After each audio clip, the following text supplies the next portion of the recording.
for me, a lot of fun. And I think lots of fun for Tanya as well. So it's a good time.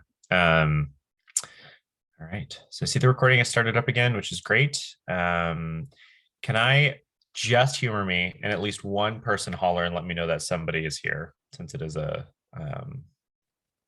since it's fine that folks leave cameras off. I just want to be sure. Okay, perfect. Thank you so much. Awesome. I really appreciate it. I was just like sitting here being like, I genuinely am fine with cameras off. I just want to make sure I'm not doing this to an empty room, but I'm clearly not. Y'all are here. Awesome. I appreciate it. Thank you.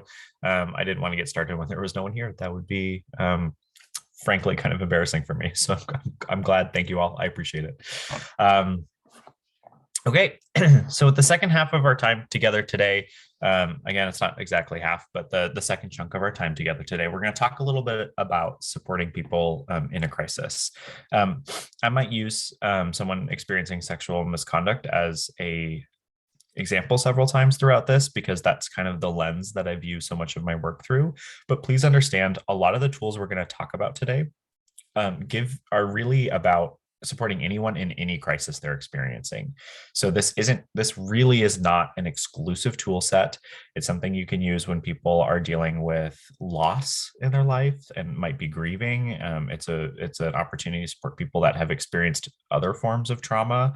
It's an opportunity to support people that are going through mental health struggles, really a wide gamut of experiences. This should give you some good tools to help those folks, as well as spend a little bit of time talking about how you might kind of identify those people as people that might be seeking extra support but are having difficulty asking for it, because that's something that I think is super important to understand as well. Goodness knows there are people out there in the world that are really great at letting you know when they need support. And I love those people. It makes life for those of us who are in roles to help support them so much easier, because then I can just be like, okay, got it. You need help with that thing. Let's make it happen. But there's lots of folks that do struggle to communicate when they are in crisis and when they need that support. So that's where some of the tools we're going to talk about here today will kick in. So kind of outline for what's coming up next. We're going to talk about how to tell if someone wants to disclose something to you, but they're not coming out and doing it. We're going to talk about once that disclosure has happened, what you do, how you handle that, and what you think about. And then we're going to talk about what resources exist at Whatcom, as well as throughout the county for folks that are experiencing crisis. And then we're going to talk about, we're going to have an opportunity, hopefully with time, we're right on track of time, so that's great.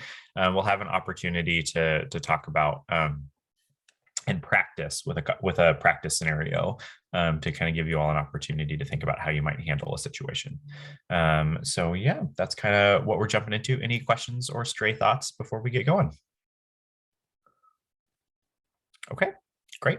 I won't pause too long on that one since I just paused for questions a minute ago. So we'll jump straight in. So the first bit I want to talk to you all about in supporting people in a crisis, like I said, sometimes people will come to you and they will tell you about the crisis they're experiencing. They're going to be super honest and upfront. They're going to say, earlier today, X happened to me. I am feeling this way about it, and I'm just really struggling and I need to talk to somebody. Like I said, I love it when people do that. I love it when people advocate for themselves and clearly communicate when they need support. That is such an underappreciated skill. Something I don't personally particularly have. Sometimes when I'm really struggling, I have a hard time reaching out for support and asking for help. So I really, really do love it when people can do that. We're going to talk about how to support those people in just a minute. But kind of step one is identifying if somebody is in a crisis. So if that person's just coming up and telling you, you just got through step one all on your own, right? That person did it for you. You know they're in crisis. And then we're going to step two is how you respond in the moment. So we're going to focus on step one when you feel like somebody might have something going on, but you're having a hard time telling what it is, how you might approach that subject with them, or how you might key into different behaviors or phrases that give you pause. And so that's kind of the catchphrase. It's the thing that gives you pause, the thing that makes you think, maybe something is going on here, and it's something that I need to follow up on. Since you do work in a space where lots of people come to be, very authentically themselves, it is a space that sometimes people will bring in the things that are happening in their lives outside of campus. And that is so important to have those spaces on our campus. So sometimes they're going to come in with stuff that's really big. Sometimes they'll come in with light, easy breezy stuff too and want to celebrate with you. And that's awesome. We live for those moments. But sometimes they're going to come in with big stuff. So being able to pay attention to them, look for the phrases or the behaviors that give you pause, and then respond appropriately is super important. So let's talk about some of the phrases. So some of the things that can give you pauses when people say things like, I don't know how to talk about this. I've got something going on and it's fine. Whenever you hear somebody kind of doing those dismissive phrases and what they want to talk about, that is your first key that it might be something pretty big. Even though on the surface, it looks like that person might be trying to, minimize what has happened to them, it might be actually an invitation for further discussion. So if somebody is saying like, this thing happened to me, I don't know how to talk about it, the best way to respond to something with like, just go for it. If you get it wrong, that's fine. Just start talking and we'll see if we can't help. Because it really gives them permission to just kind of get it wrong. If they want to talk about something that's big and happened to them, but they don't know how, it's fine. If they're confused, it's fine if they have a hard time getting their ideas out. Your job in this is really just to sit there and listen to them. With the phrases that give you pause, it's really about just opening the door so that way they can walk through. When it comes to things related to sexual misconduct and some of my work, I have some specific phrases I want to arm you all with, things that stand out. If you have a person that's talking about a significant other taking their phone away or taking their computer away, that is a big red flag, and something that should invite further conversation. It's possible their significant other took their device away in order to repair it. Great, awesome. Glad that's the case. Get your phone back soon. Love it. That's super kind of them. But often it's about controlling communication. And that is a potentially abusive behavior, and something that we want to invite some further conversation on. So that way we can get that person's support in either leaving that situation if it is really unhealthy, or finding a way to communicate needs, so that way they can enter into a more healthy relationship. So taking phone away, limiting communication is a big red flag if people talk about that, even if they're not talking about the rest of the relationship. That is a phrase that should give you pause.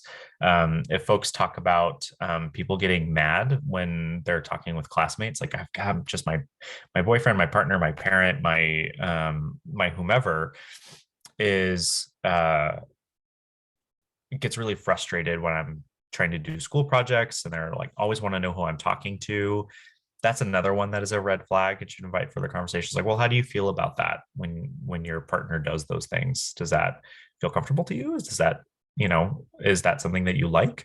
And just kind of giving them the opportunity to share that out a little bit, to learn a little bit more about the situation they're experiencing, can be really helpful for them to start to do that pre-processing. It also helps you decide if you need to tell your supervisor about it. Because again, it's possible they're like, well, yeah, it really is fine. I really don't think it's that big a deal. They only ask like, oh, who are you with? And I tell them, and then that's it. That's the end of the conversation.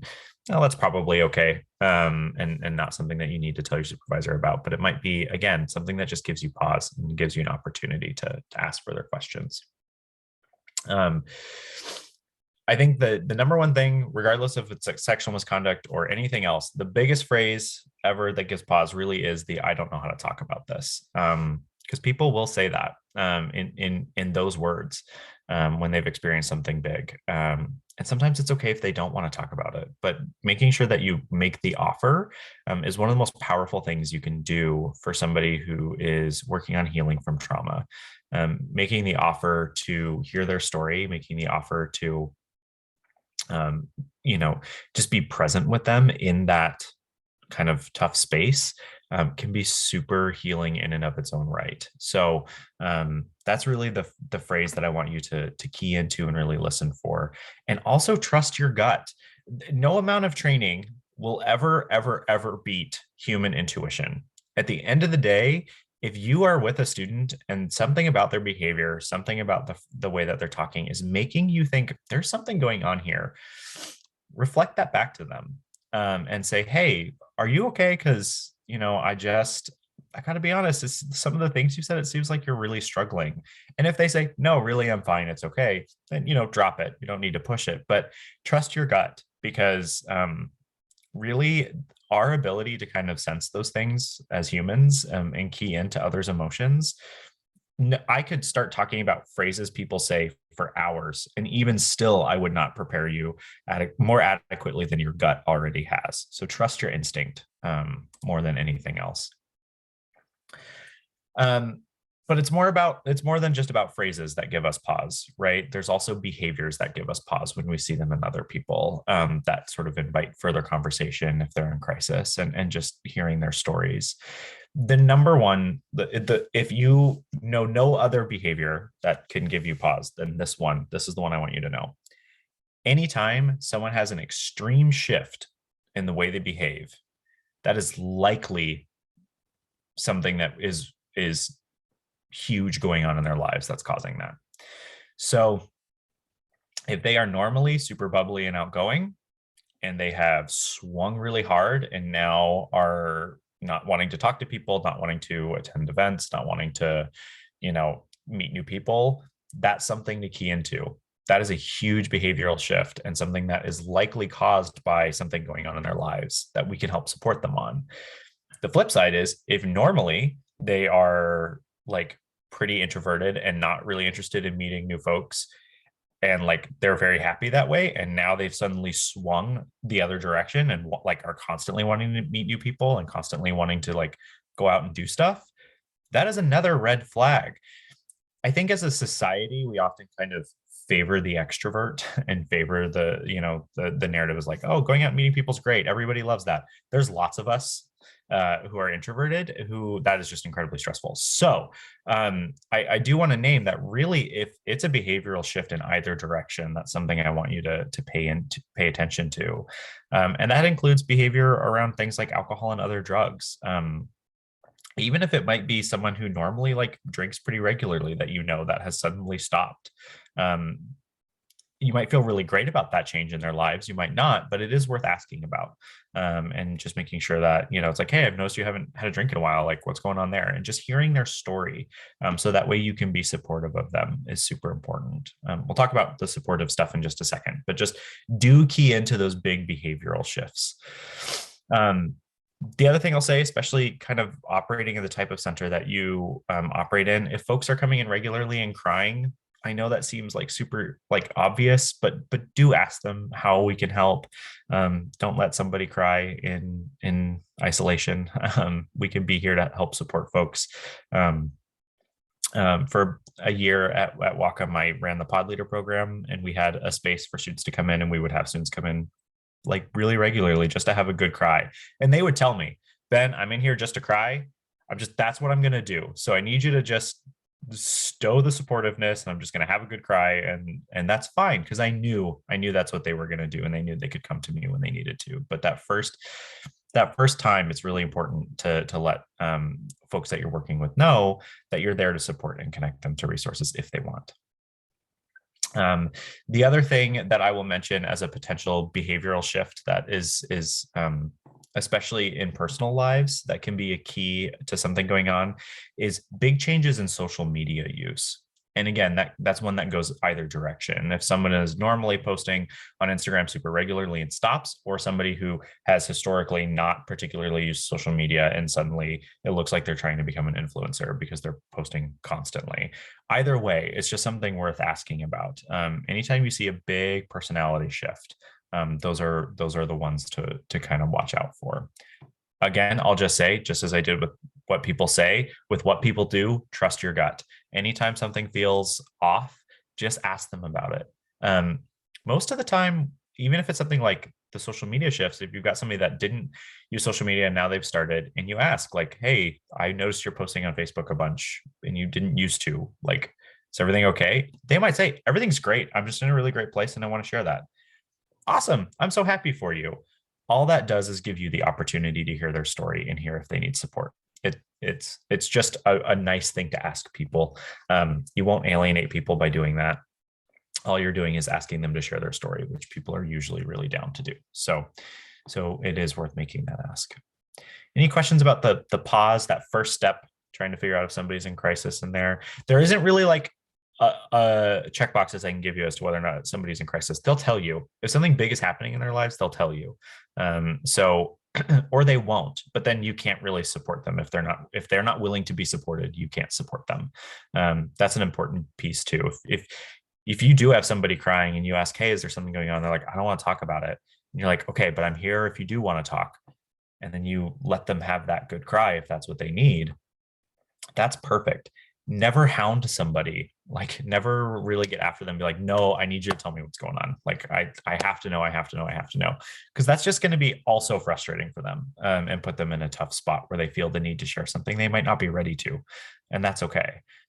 So really just cracking the door open, inviting them into a conversation, is really the first step to determining if somebody's in crisis, and letting them share their story with you is what completes that step. And then we get into the supporting phase of kind of this formula here. So any questions about that?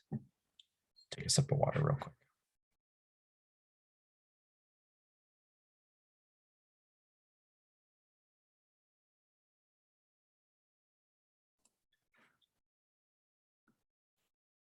Okay. I am, again, not seeing or hearing any. If anything pops up, feel free to toss it in the chat or unmute, and we will forge ahead with kind of your best practices in responding. So we've got step one completed. We have asked somebody, or somebody has told us that they are experiencing something really significant. Anything from, like we covered before, they might be grieving, they might have experienced some form of sexual misconduct, they may have experienced some form of other discrimination in the classroom or on campus, related to race, religion, really anything that's really key to their identity. And so they've disclosed that to you, and now you've got this big problem that they're dealing with, and you need to support them in that, right? So this is kind of the formula of how you do that. And this is where I can be a little more specific. The first thing that you do for anybody in crisis at all is thank them for sharing their story with you. There is a lot of power in that, in large part because making the decision to tell somebody about something traumatic is not a light decision to make. It can be really inviting somebody into a space that can allow them to do more harm if that person isn't careful with how they do it. Trust me, I think for you all, you will do excellently at this. If you follow a little piece of advice, but my couple little pieces of advice here, you'll do great. I don't think you'll cause anybody more harm. But, in this case, really just affirming and thanking them for that decision sets the ground to let them know that you appreciate them and you see them as a human, and you understand that their story has a lot of value.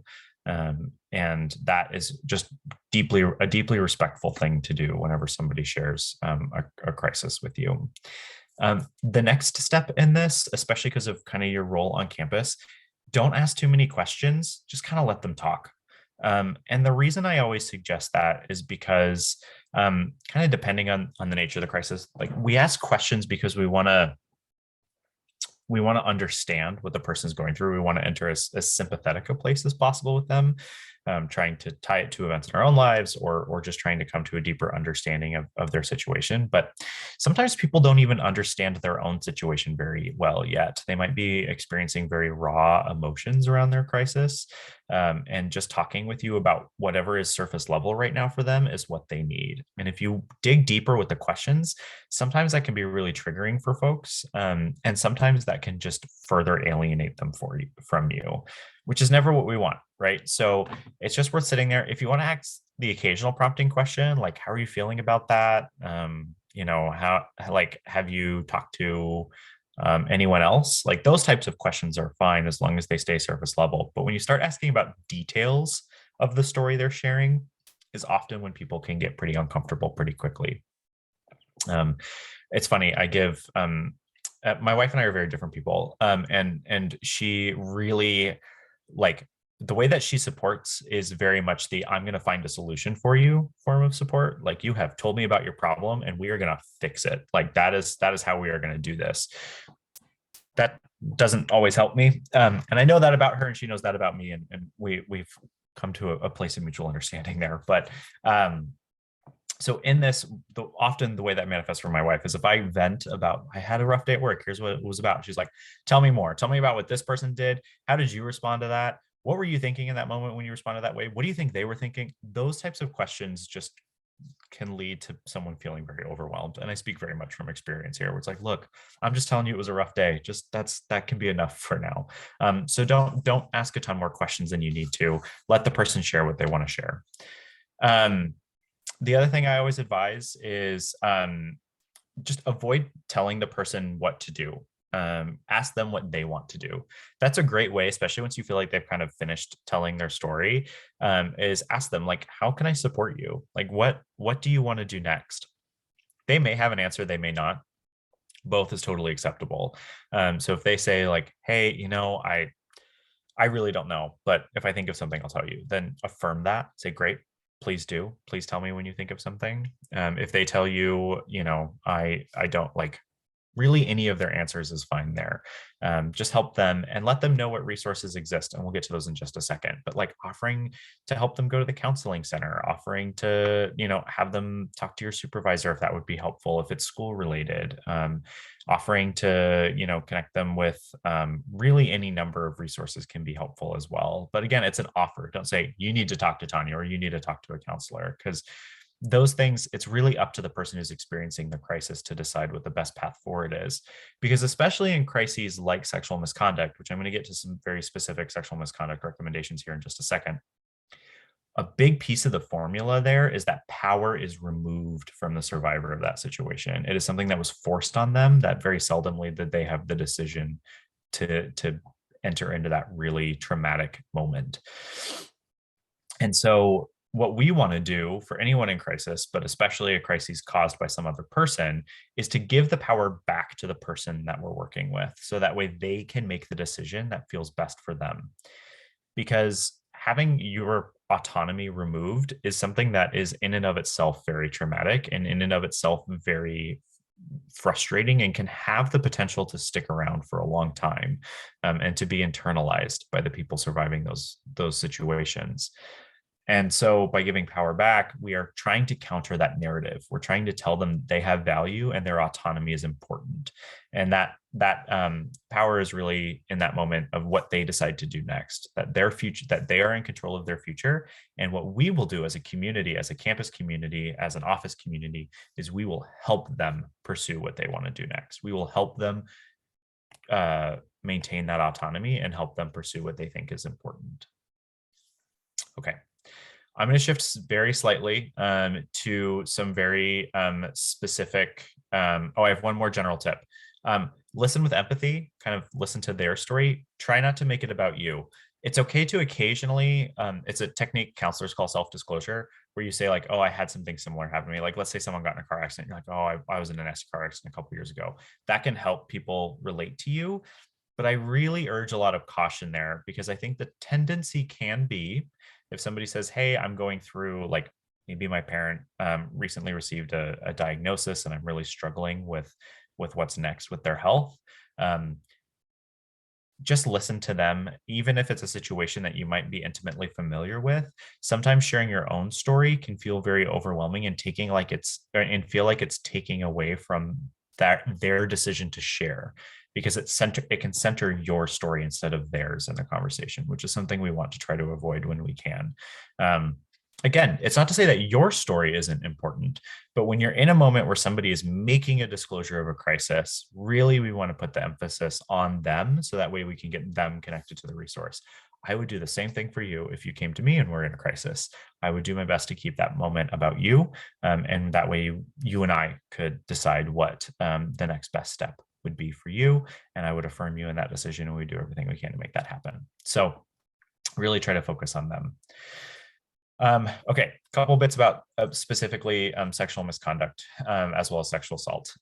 So the first is, I mentioned before, we do investigations on our campus, and people who come to you in crisis may know that. One thing that's important is to never guarantee an outcome from those types of investigations. So if somebody comes to you and says, my instructor said something super sexist and I am like really struggling with what to do that, I think I need to report them so they lose their job. Never say, yeah, they're going to lose their job, because that's like a really crappy thing to do. It's very possible they might, be asked to leave the college, but it's also very possible that isn't the outcome, because we don't have all the facts in front of us yet. So do just never guarantee an outcome in a conversation, especially if someone's coming to you in order to make a report that you then would pass on to your supervisor. Just because what you never want to do is suddenly feel like you've lied to them. That is just the worst feeling in the world. So never guarantee an outcome.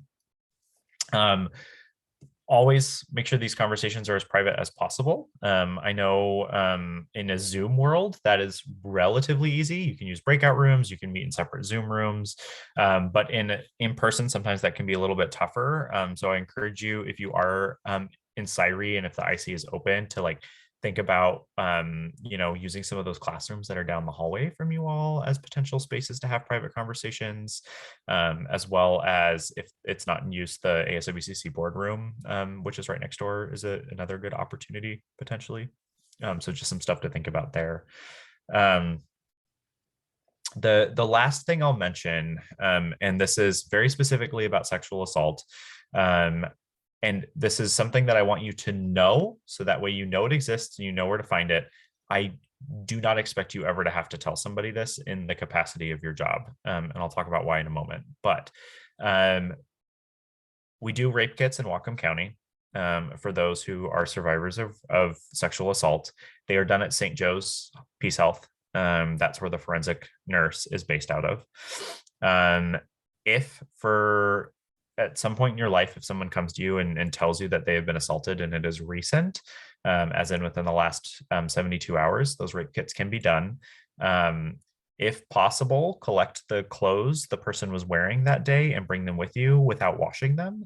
And in theory, if the person wants a rape kit done, ask them not to shower. So that way the rape kit can be as accurate as possible.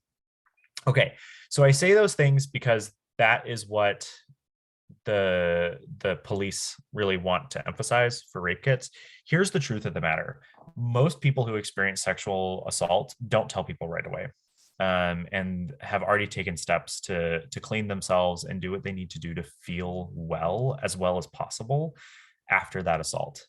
So the reason I bring this up is so that way you know where the rape kits are done in case you are ever put in a position where you need to know that fact, but not because I ever expect you to need to do it, and hopefully never in the context of your job. I have worked in higher education for over a decade now, and in my decade of doing this, and having worked with sexual assault survivors throughout that entire decade, I have never once referred somebody for a rape kit. And the reason I say that is because very few people are coming to me within those first 72 hours. When you're dealing with that level of trauma, people respond really differently. So this is not a guarantee, but a lot of folks take time to themselves before telling people about what's happened to them, because there's a lot of healing that needs to happen before that initial disclosure can happen. And so we often don't see folks within those 72 hours on our campuses. Some folks will call 911 immediately. And at that point, emergency services will follow those instructions. So that's not something you need to know. But I just want you to know where that is done and what the best practices are around that. But I really don't expect you to need to know that as part of your job. I just think it's an opportunity for me to kind of get the word out about where that resource exists in our county, because a lot of people don't know. And you can get a rape kit done without talking to the police about it first. There's a lot of reasons to do that. There's a lot of reasons to seek medical assistance, that folks might seek medical assistance without contacting the police. So that can be done at St. Joe's Peace Health through the emergency room. So just information for you all to know, but I don't expect you'll ever need it as part of your job. Okay, that was a lot. Questions about, and we've got one more piece here about what you do kind of after that initial conversation with somebody, but any questions about kind of some of those best practices I've talked about in working with somebody who's experiencing a crisis? Or stray thoughts or things you've done?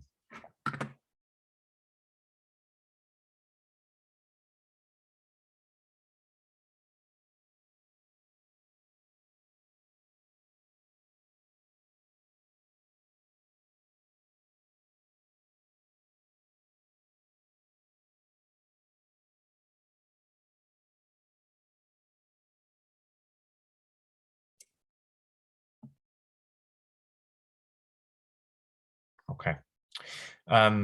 Again, if it occurs to you, feel free to pop it in the chat or unmute and just holler. I'm more than happy to be interrupted. It does not bother me at all. So one thing that is important to talk about, so we do this all in phases, right? So phase 1 is figuring out whether somebody's in crisis. Phase 2 is that initial support of crisis. We're going to talk about resources now, because that's kind of phase 3, is like, now that you've heard their story, you're going to do a resource referral. So some of the resources that exist on our campus, first and foremost, arguably our best resource on our campus for folks experiencing crisis is our counselors. We have 3 counselors, licensed mental health care providers. They are confidential resources. They don't report anything to anybody. They hear people's stories, and that stays in their lockbox, which I think can be really a relief for people to know that nothing will get shared with anybody for really any reason. So the campus counselors are there. There's 10 free sessions for any student on our campus per year. If the student is in crisis, the counselors will also make emergency appointments that can be as immediately as same day. Usually that can be a little bit tougher to arrange depending on exactly what their day looks like. But if you reach out to me and tell me you've got a student in crisis, I'm going to be happy to help make that happen for you, regardless of the reason that that person is in crisis. So sometimes they can do same day, but usually they have emergency slots. And if they don't get filled, or if they do get filled, next day is available. So we can kind of turn it around and get people in to talk to counselors next day for that kind of immediate crisis.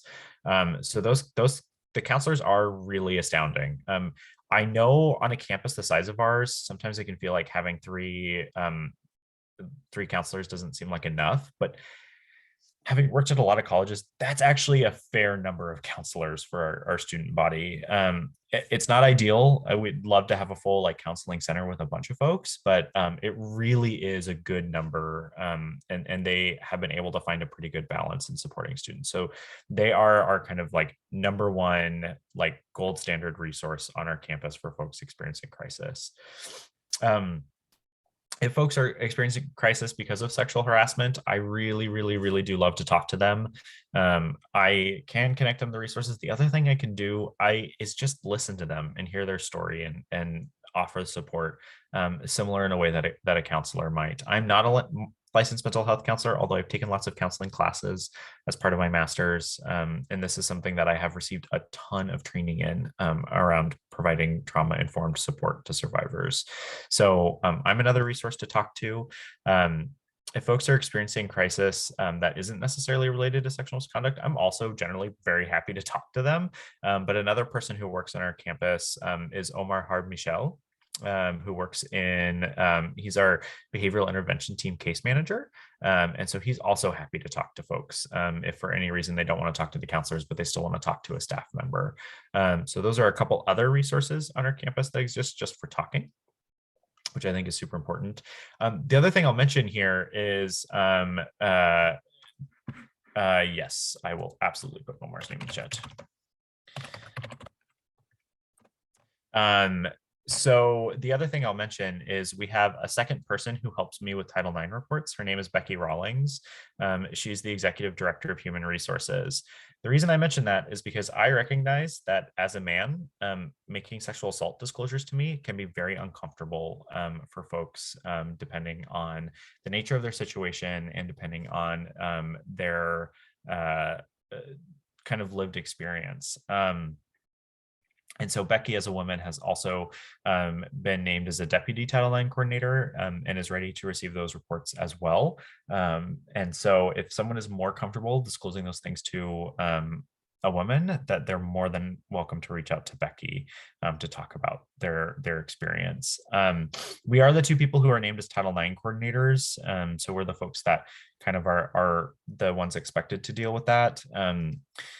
Recognizing that is, both of us are I identify very much as a man, she identifies very much as a woman. So when we're talking about kind of outside of that gender binary, we don't have someone who works on our Title IX team that identifies as outside the gender binary. But again, this is something I have received a lot of training in and have done a lot of support in the past with. So just something to know, something that we're always looking to improve on. But we really do want to help everybody.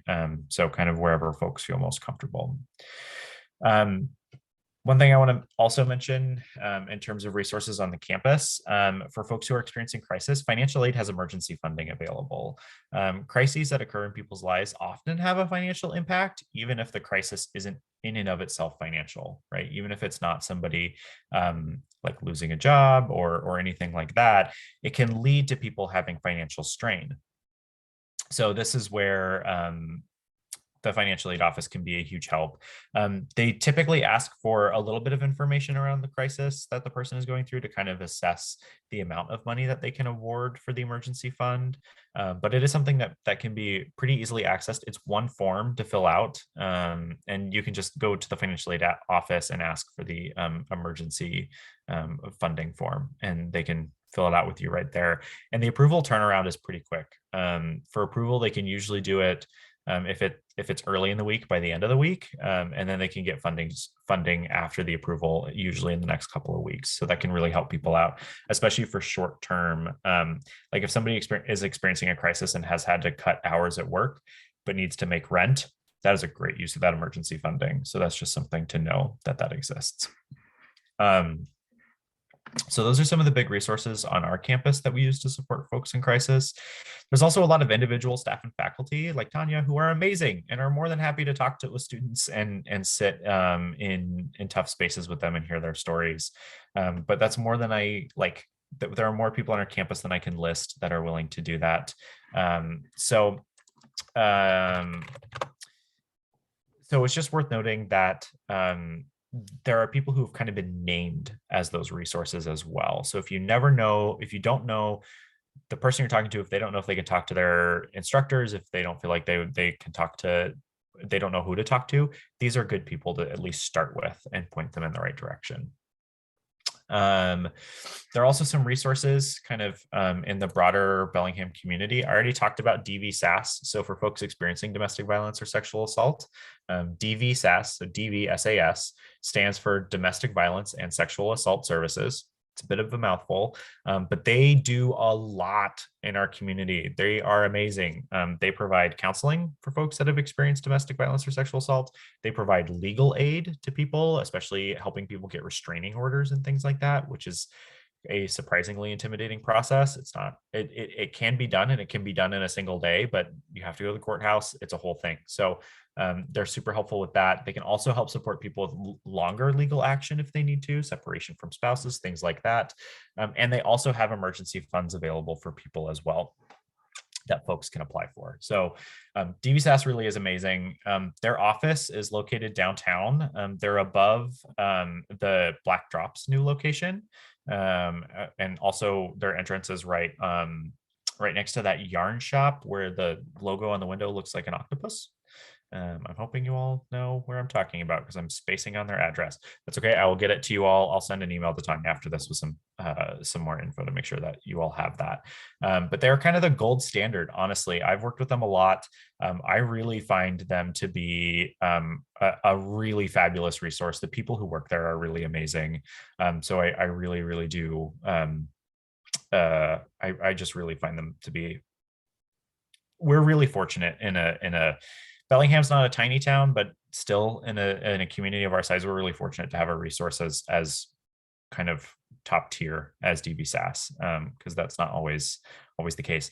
They also have a DVSAS location in Skagit Valley, in Skagit County. So there's also Skagit County DVSAS. They provide similar services.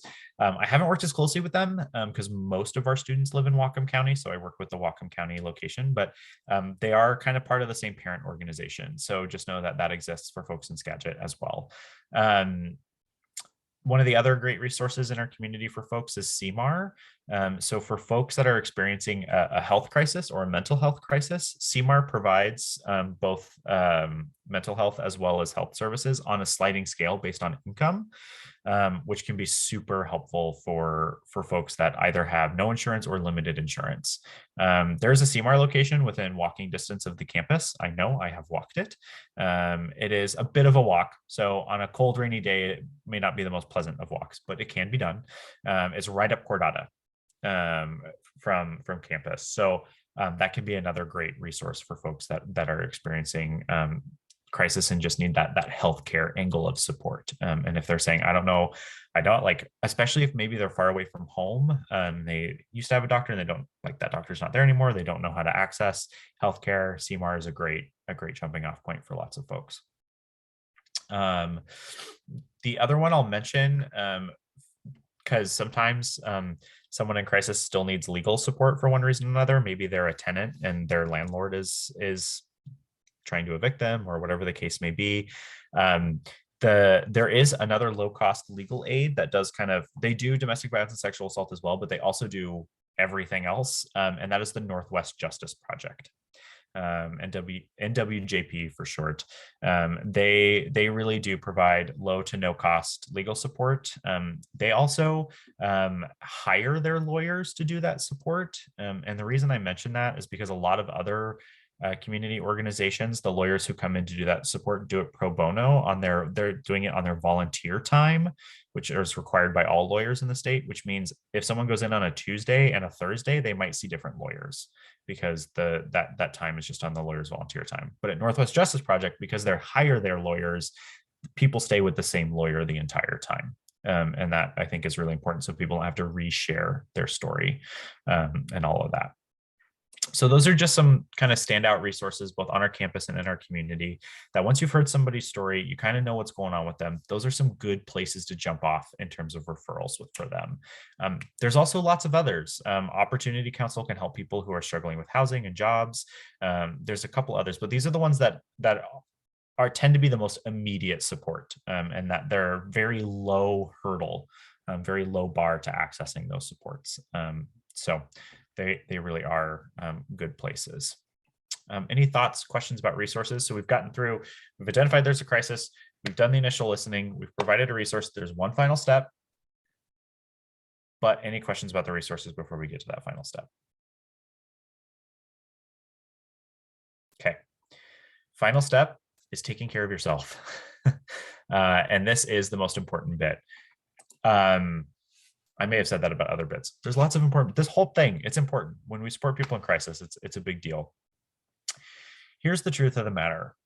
Secondhand trauma is a well-documented phenomenon. It is real, where people hear about somebody's traumatic incident and walk away with physiological responses to hearing that story that has altered their brain chemistry. And that's what I'm talking about when I'm talking about secondhand trauma. Not just like, oh, that was a sad story, now I'm sad. Like, actual physiological responses to hearing a traumatic story. It is very well documented. It is very real. And so when we hear people's stories, we need to be very intentional with how we take care of ourselves after that fact. Because if we don't do a good job, we have we have to go through the same healing process, admittedly on a much smaller scale typically, but we have to go through the same healing process of taking care of ourselves after we've heard someone's traumatic story, so that way we can heal from that trauma and then get back to helping people, or back to creating community, or back to all the amazing things that we do with our days. So first, anytime someone discloses something in crisis to you, let your supervisor know, at least, even if it's not like you have to report thing, but just tell your supervisor, like, hey, I just had a really tough conversation. So that way your supervisor, when you like go for a walk or do whatever you need to do to take care of yourself, can support you in that. I know Tanya is going to support you in taking care of yourself. That, like, no doubt ever in that. So, but you got to tell her, that you need to take that moment to support, so that way she can be that support for you and make sure that she's doing everything she needs to do to take care of you, her employee, and her student that she cares about. One thing to mention, there is always going to be the instinct to share this story with people, because it's now in part your story, because you've heard somebody's big story and you want to share. You can do that. Just make sure you kind of leave out the identifying information, right? You know, don't mention names, don't mention hyper specifics, but if you need to be like, hey, I was at work today and this other student told me this crazy story, you're sitting there with your friend, you kind of retell the story, the friend sympathizes with you, empathizes with you, and you kind of have that moment to get it off your chest. that really is fine as long as you're not disclosing identifying information through the process. Even though it's kind of somebody else's story and we don't want to broadcast it widely, that private one-on-one vent session where you have the opportunity to process through the story with someone you trust is an important healing moment, in kind of letting your brain settle back down from the adrenaline and other hormones that are coursing through your body after hearing an intense story. So a great person to do that with can be Tanya, can be one of your coworkers, and really talking with folks around you. But sometimes the person you trust is a family member and or is a friend, and you just like, that's the person that you know will understand how you're responding to this. And that really can be okay. I never want you to feel like you can't seek support from the people in your lives that offer the support that is most important to you, right? Never feel like you are pigeonholed, but know that everyone here on campus will also offer the support that they can when you experience those moments. One of the things I mentioned is after hearing a story, or hearing a crisis, hearing an intense story, I always encourage everybody to take a break, like take a 10-minute walk, or if you don't want to walk, go listen to music, but like remove yourself from a space where you might have to hear another one, because that can happen. When I was supervising pod leaders and they were making, they made a lot of like welcome phone calls and mid-quarter alert phone calls to students. And often they would get back-to-back phone calls of like really intense stories. It is so hard to hear that second story if you haven't kind of processed the first. And I'm not saying you're going to constantly hear people's crises. You've been in your roles for a little bit now, so you kind of have a sense of what your day-to-day is like. But there may be times when it's just been a rough week and you are going to get some people back to back who are really struggling. And if you haven't had the opportunity to kind of do some processing and kind of think it through and listen to yourself and listen to the emotions you're experiencing, it's going to be really hard to have that second person come in and heap more on top of it.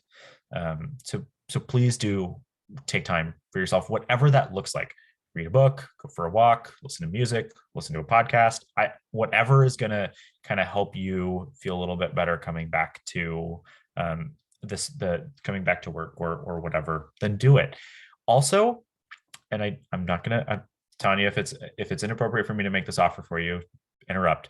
But if you, after taking a break, are coming back and realizing like, no, that just hit me really hard and I need to be done, like talk to Tanya about that, because if sometimes I've had days where I've heard people's stories and I'm just like, I'm done for the day. Like I need to really breathe because that hit me way harder than I expected.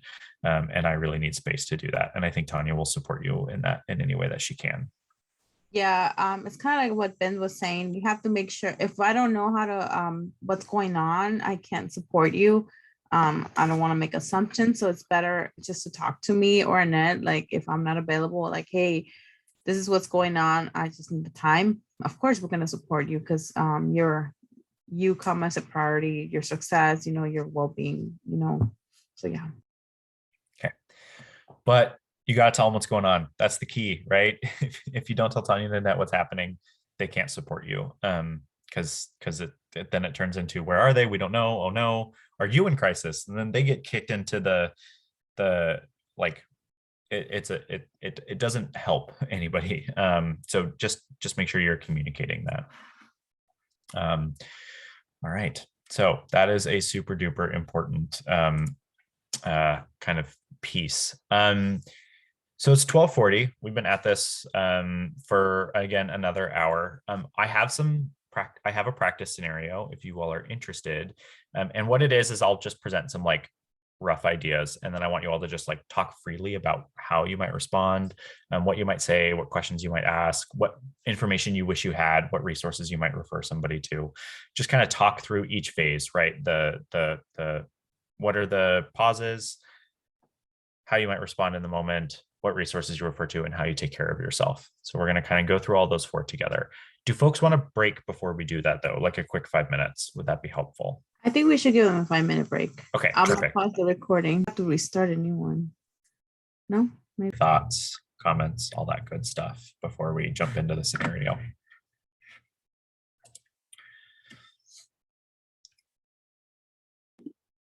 I guess I have kind of like a random thing. It might be a curveball.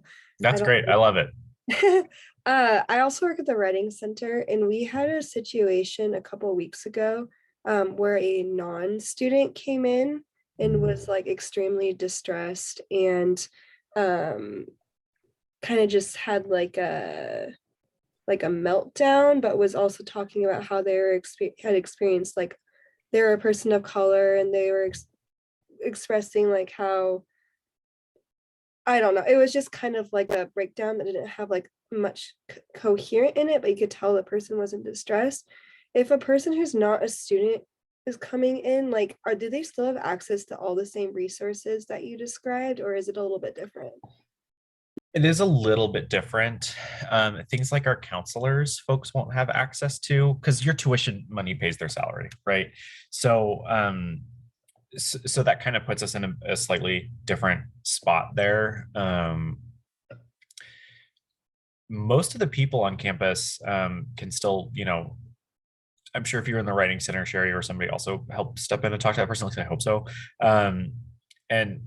And so there's lots of staff who are still around to help talk to that person and kind of help them process some of that. All of the stuff I talked about in the community in terms of DVSAS, CMAR, all of them, those are still available to that person, even if they're non-students. But anything that's campus-based isn't as available to students. And as much as I think we wish they could be, the truth of the matter is it's your tuition dollars as students that are paying for those resources to exist. And so it would be kind of disingenuous of the campus to offer that to lots of folks, kind of limiting access to those resources in a way that would be a little bit punishing if you are the ones who are paying for it, right? I think in an ideal world, there would be far more resources for folks, but that can be really tough to come by. But things like, if this person came in and was talking about, maybe I'm just inferring from what you talked about. Again, you said maybe it wasn't the most coherent, but talked about maybe experiencing some discrimination, things like that. Those are things that Northwest Justice Project also takes on pretty regularly and can provide support on. So for that person, and again, not saying that this is the right formula, but I would have potentially recommended CMAR as an opportunity to seek some health support, as well as, depending on kind of the nature of what they were talking about, potentially Northwest Justice Project in order to get some support there. The other thing to remember is sometimes folks come to our campus in crisis to enroll. Sometimes they come to us because a significant life event has happened and they need to make a big shift and a career shift. And community colleges are a great place for lots of people to make that pivot. And so they, that might be something where that person can access those resources, but they do need to be enrolled in classes first before they can access most of our campus resources. The one exception is Title IX law, or more accurately, the regulations given by the Department of Ed say that if it is sexual misconduct related, that I am available to anyone who steps foot on our campus. And I would be happy to be anyway, but it's also worth noting that the law says I have to be. So if it is kind of related to sexual misconduct or sexual assault, it does not matter if they are an actively enrolled student or not.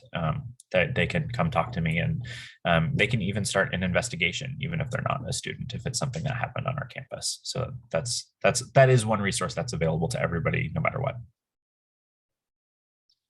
Thank you. Yeah.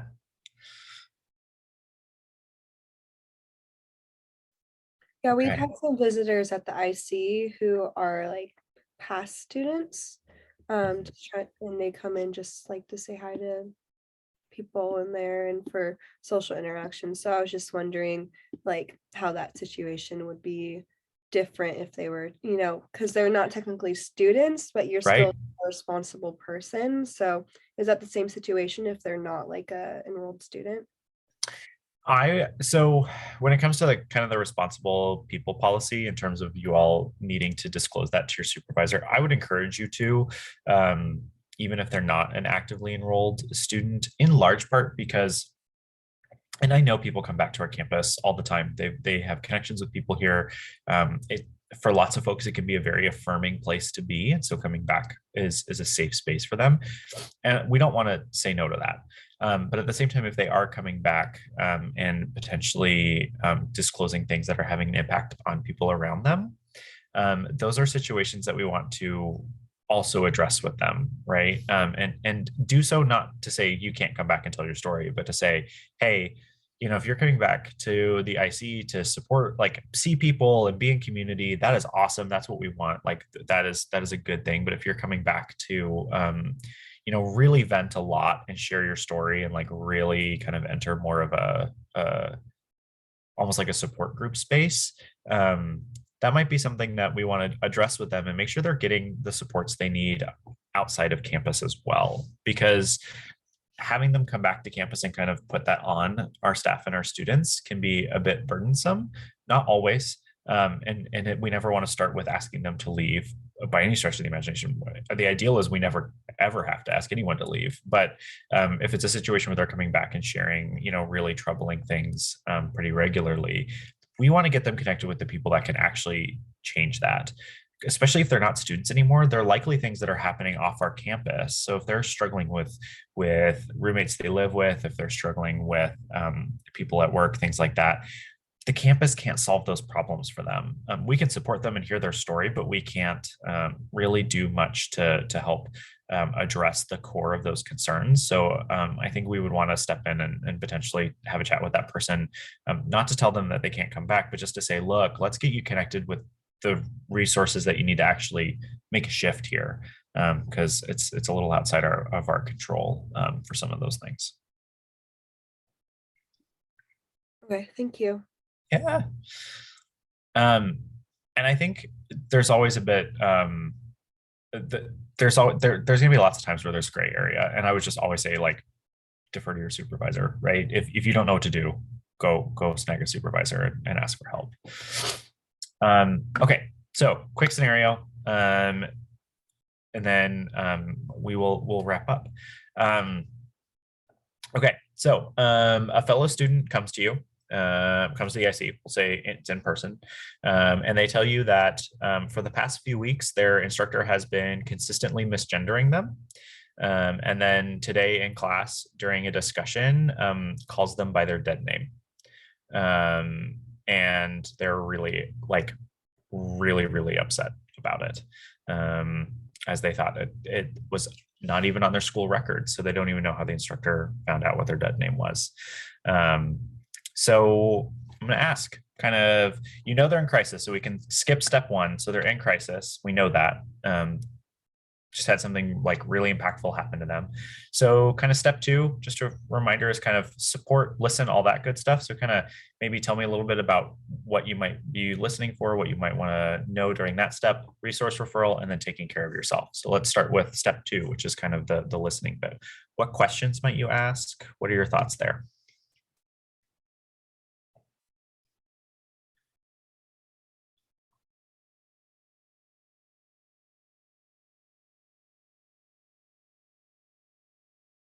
They've come to you in the IC as well. So what steps might you take to support this person?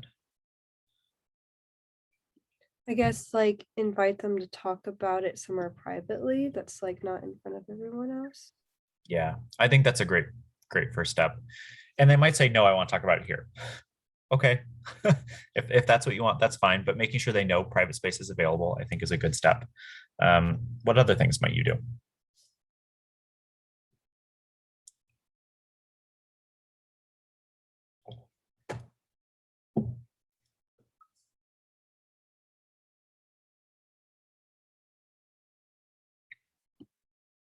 Mary in the chat said, ask them how did it make them feel?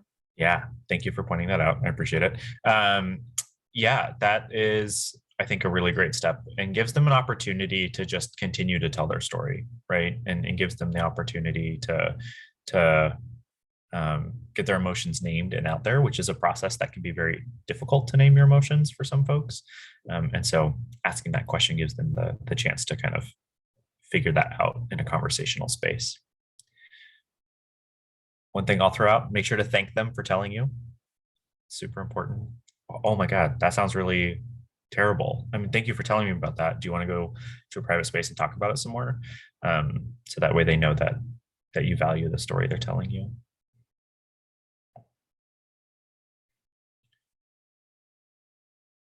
Any other thoughts? And it's okay, because I did explicitly tell you during the training to not ask too many questions. So it's okay that you don't have a ton of questions to ask.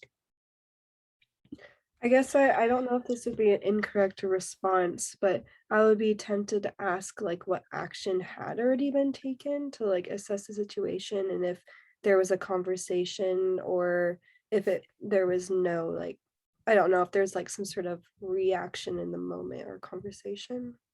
Yeah, and I think it can be okay to ask some of those questions about like, okay, hang on, let's take a step back. You said your instructor like consistently misgendered you. Tell me more about that. Like, did you like what was it like to try to correct them? And just kind of, again, kind of posing those questions that way, and that can help you understand the situation better. And can kind of help you figure out what the next referral process might look like. Because if they tell you, I've already talked to the Title IX office and they're gonna, I know that I have a right to not be misgendered and not be treated this way in the classroom, and I've already started that process, then now you know that. So you don't, that's not, maybe not a referral that you would make in that moment, because you already know that's already happened. So I do think that's a good question to ask. And it kind of helps you and potentially them, especially if they're coming in with a very frazzled story, is kind of like, hey, let's start at the beginning. Like, tell me, like you said, your instructor misgendered you. Tell me a little bit about that. Okay, now tell me about what happened. Like, once they have an opportunity to explain that, okay, now tell me about what happened today when they used your dead name. That sounds like really huge. Talk to me a little bit more about that, and can kind of help them get their thoughts in order too. Okay, I'm keeping an eye on time. So I'm gonna move forward a little bit. What referrals might you make? Assume they have gone nowhere and told nobody else. They came straight to you. You're the first person they've told about this outside of their classroom. Well, if they haven't reported it in any way, I'd probably refer them to you first to like do that.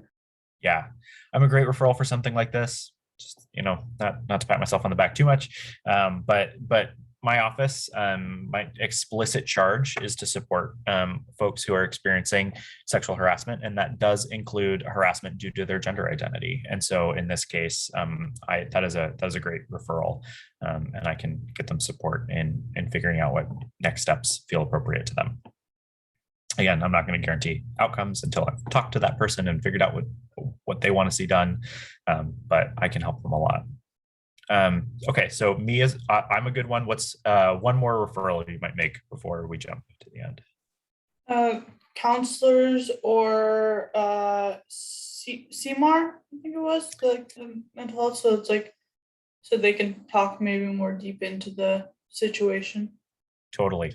And I would say our counselors, our school counselors since they are a student, are a great referral ahead of CMAR. The reason I say that is because CMAR doesn't always have crisis time available for folks. So sometimes the wait to get in to talk to people there can be a bit long. So in that case, our counselors if they're active students, can be a nice quick turnaround. So that way they can get in talking to somebody quickly until they establish care with somebody in the community. So another great referral. I know it's 1 o'clock. If you need to go, please feel free. But I do want to ask one final thing, which is, for those of you who know, what is the thing you would likely do after hearing this person's story and helping them decide what resources to use? What is the thing you would do to take care of yourself in that moment? What do you think is something that kind of helps you center yourself?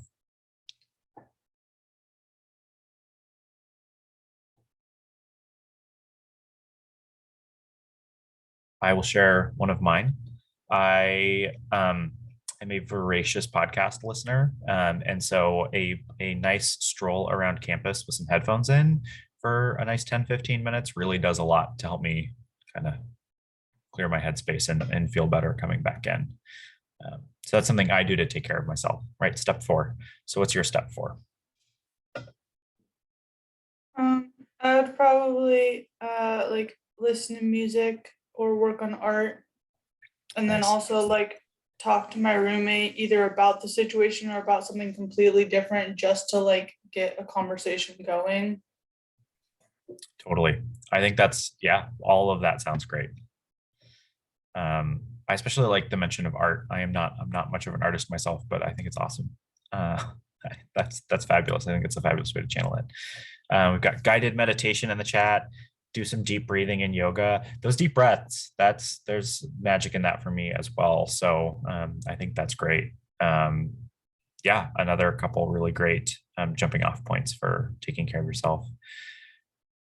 Coloring book, episode of favorite shows. Oh, I'll tell you, that's something my wife and I are very guilty of. We have like the same 4 shows that are almost constantly on repeat for one reason or another, just because they're like comfort food, but in TV show form. And giving yourself some positive self-talk. That you really helped somebody, you really listened to a hard story. You did a really good job. Any of us too will give you that external positive talk, but some positive self-talk can be really impactful as well. Okay, I've already gone past time. I want to be respectful of your time. I know 1 o'clock was when we were set to end. So I really want to thank you all for engaging with me on this and taking the early afternoon to like come be here for kind of what can be a long and sometimes difficult conversation. I hope you felt that you learned some stuff that's useful. And thank you. I really, really appreciate